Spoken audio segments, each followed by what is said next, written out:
আসসালামু আলাইকুম।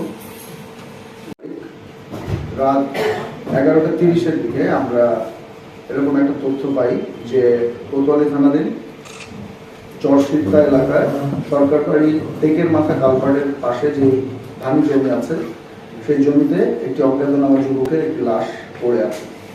খবর পেয়ে আমরা সাথে সাথে সেখানে থানার টিম এবং আমরা সিনিয়র অফিসাররা সেখানে যাই। স্থানীয় এলাকাবাসী এবং মৃতের আত্মীয় স্বজনের মাধ্যমে তার পরিচয় শনাক্ত করা হয়। ভিকটিমের নাম মোহাম্মদ আকাশ, তার বয়স 20। সে কোতোয়ালি থানাধীন চর হাসাদিয়া এলাকার বাসিন্দা এবং পেশায় একজন অটো চালক। ঘটনাস্থলে তল্লাশি করে আমরা হত্যাকাণ্ডে ব্যবহৃত যে ধারালো ছুরিটি এবং ভিকটিমের যে ব্যবহৃত ঘটনায় কোতোয়ালি থানায় মামলা নম্বর 64 তারিখ 27/11/2024 324 রুজু হয়।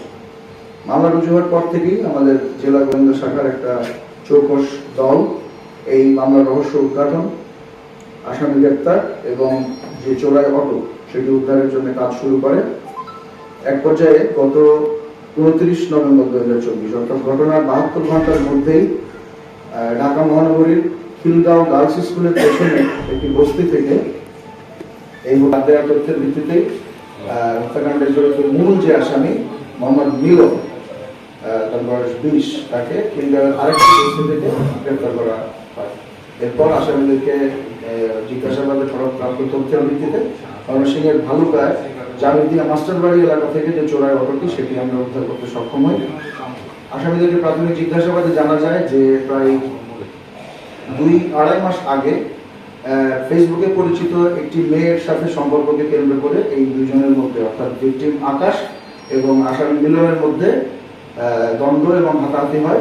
সেই দ্বন্দ্বের জের ধরেই আসামি মিলন এবং তার সহযোগী যে রবিন, তারা ঢাকা থেকে আকাশকে হত্যার পরিকল্পনা করে এমব্রয়ডারির কাজে ব্যবহৃত যে ধারালো ছুরি, সেই ছুরির একটা মাথায় টেপ পেঁচিয়ে সেটাকে হত্যাকাণ্ডে ব্যবহারের জন্য প্রস্তুত করে এবং তারা বাড়িতে আসে।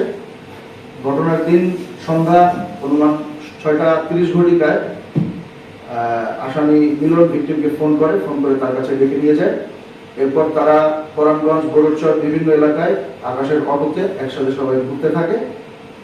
এক পর্যায়ে ঘটনাস্থলের কাছে এসে আসামি মিলন পেছনের সিটে অর্থাৎ যাত্রীর সিট থেকে পেছন দিক থেকে তাকে জাপটে ধরে এবং ধারালো চাকুটি দিয়ে ছুরিটি দিয়ে তার গলায় জোরে একটা পোঁচ দেয়।